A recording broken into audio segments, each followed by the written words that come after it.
3 วันล้านแตกจริงหรือสาวน้อยออนทัวร์ฤดูกาล68ถึง69นี้สวัสดีครับผมสวัสดีพี่น้องครับป้องปายมิตรหมอแคนแฟนหมอลำยินดีต้อนรับเข้าสู่ช่องไทยสีเกตชาแนลสวัสดีไปยังแฟนคลับ FC สาวน้อยเพชรบ้านแพงแฟนคลับ FC ลาดน้อยอุ้งอิงสู้ขู่สู้คนเด้อครับเด้อยังคงเกาะติดสถานการณ์ครับพี่น้องการทัวร์คอนเสิร์ตหรือว่าออนทัวร์กอดทมของสาวน้อยเพชรบ้านแพงนำโดยครับผู้บริหารผู้บริหารหนุ่มมาดโกโจยมนินณปัจจุบันครับบ่ได้ขึ้นเวทีได้พี่น้องเฮาสิได้เห็นว่าออนทัวร์ครั้งนี้บ่ท่านได้เห็นบอสโจขึ้นเวที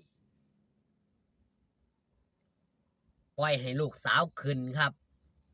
ปล่อยให้ลูกสาวโชว์สเต็ปอย่างเต็มที่จัดเวทีให้ลูกสาวย่างโดยเฉพาะฤดูกาลนี้ก็ว่าได้สร้างความตื่นตาตื่นใจแสดงแล้วครับ3 หม่อง 3 บอล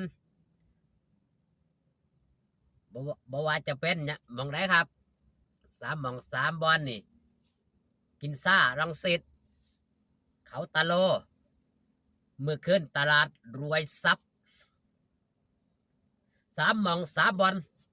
อาญะครับคนอาญะคาดกันว่าล้านแตก3 หม่อง 3 บอลสมกับเป็นหมอลำที่กำลังมาแรงกำลังฮิตกำลังฮอตณปัจจุบัน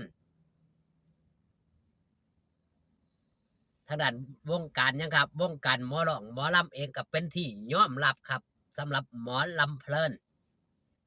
ณปัจจุบันนี่พี่น้องร้องไปเบิ่งเลยครับ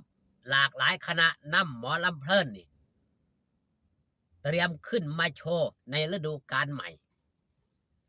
บ่ว่าจะเป็นหมอลำคณะใหม่บ่ว่าจะเป็นหมอลำคณะเก่าจะนำช่วงหนึ่งโชว์ยังครับโชว์ลำเพลินถือว่าหมอลำเพลินตอนนี้กำลังมาแห้งครับมาแห้งแซงทางโค้งจากหมอลำระดับกลางยังสาวน้อยเพชรบ้านแพงแต่กี้แต่ก่อนนี่เป็นหมอลำระดับกลางนะครับยังบ่ท่านโดดยังบ่ท่านเด่นแต่ในยังครับเด่นแต่ว่าเป็นหมอลำเพลินที่กำลังมีกระแส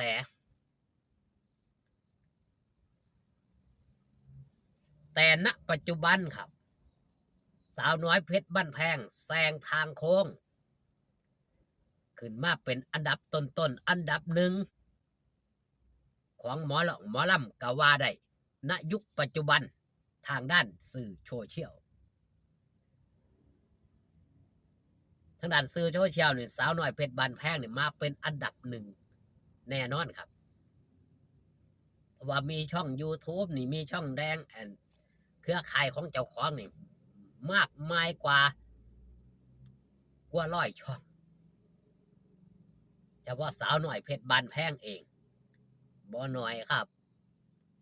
ถือว่าเป็นหมอลำดีหมอลำดังหมอลำเด่นยิ่งณปัจจุบันครับกอบโกยรายได้จากหนังขายออก90 กว่าล้านเป็นทั้งหมอลำรวบรวมศูนย์รวมบอกง่ายๆครับสาวน้อยเพชรบ้านแพงณปัจจุบันศูนย์รวมความบันเทิงมีวงหมอลำมีวง1มีวง2เฮ็ดหนังแสดงละครรถแห่หาย่างครับสาวหน่อยเพชรบ้านแพงกวดเรียบถือว่าเป็นหมอลำอันดับหนึ่งของประเทศก็ว่าได้ที่ทำได้แบบนี้ยังบ่มีคณะหมอลำใดเฮ็ดแบบนี้มาก่อนครับดังนั้นจังหวัดสาวหน่อยเพชรบ้านแพงนี่เป็นอันดับหนึ่งสมกับเป็นหมอลำที่ออนทั่วก่อนหมู่ครับออนทั่วลงกรุงเทพ เขตปริมณฑลนี่สาวน้อยเพชรบ้านแพงถือว่าลงเป็นอันดับต้นๆของหมอลำที่ไปลงครับเปิดสนามแรกแหกหมานล้านแตกด้วยผู้ชมเนาะพี่น้องเนาะด้วยการรอคอยของแฟนคลับ FC ด้วยความเด่นด้วยความเฮงความปังของศิลปินปีนี้ถือว่า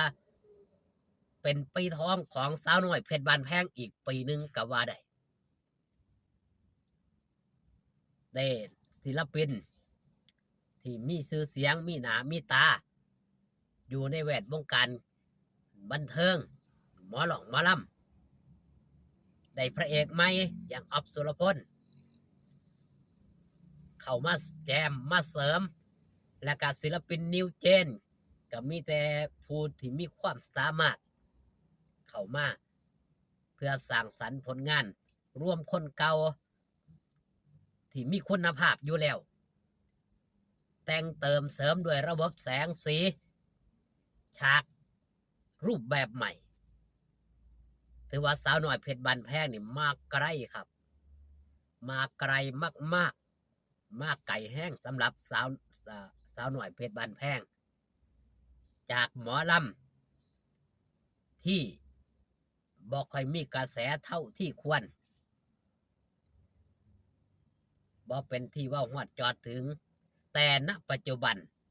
บ่มีไผสิบ่ฮู้จักสาวน้อยเพชรบ้านแพงโดยเฉพาะศิลปินศูนย์หน้าตัวจี๊ดตัวน้อยๆแต่มีพลังมหาศาล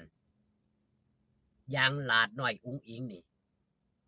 มาเปิดมิติใหม่แห่งวงการหมอลำครับเฮ็ดให้วงการหมอลำสั่นสะเทือนเฮ็ดให้วงการบันเทิงกระพือเป็นทั้งหมอลำเป็นทั้งดาราอย่างเต็มรูปแบบของหลาดน้อยอุ๋งอิงเหลือแต่เป็นศิลปินเดี่ยวเท่านั้นที่หลาดน้อยอุ๋งอิงยังบ่ได้ลงไปเฮ็ดอย่างเต็มที่แต่อนาคตบ่แน่ครับก็อาจจะมีวงน้อยๆรัตนพรแบรนด์ขึ้นมาอีกก็เป็นไปได้สำหรับสาวน้อยเพชรบ้านแพงบ่อาจคาดการเอาไว้ได้ว่าอยู่แค่นี้เพราะสาวน้อยเพชรบ้านแพงบ่อยู่แค่นี้ครับศิลปินโตจิตก็บ่ได้อยู่แค่นี้ครับพัฒนาไปเรื่อยเพื่อผลงานขอบคุณพี่น้องป้องปายครับที่เข้ามาเบิ่งขอบคุณพี่น้องป้องปายที่เข้ามาแย่งเด้อครับเด้ออยู่ดีมีแห้งพอกกันคลิปหน้าครับสบายดีครับผม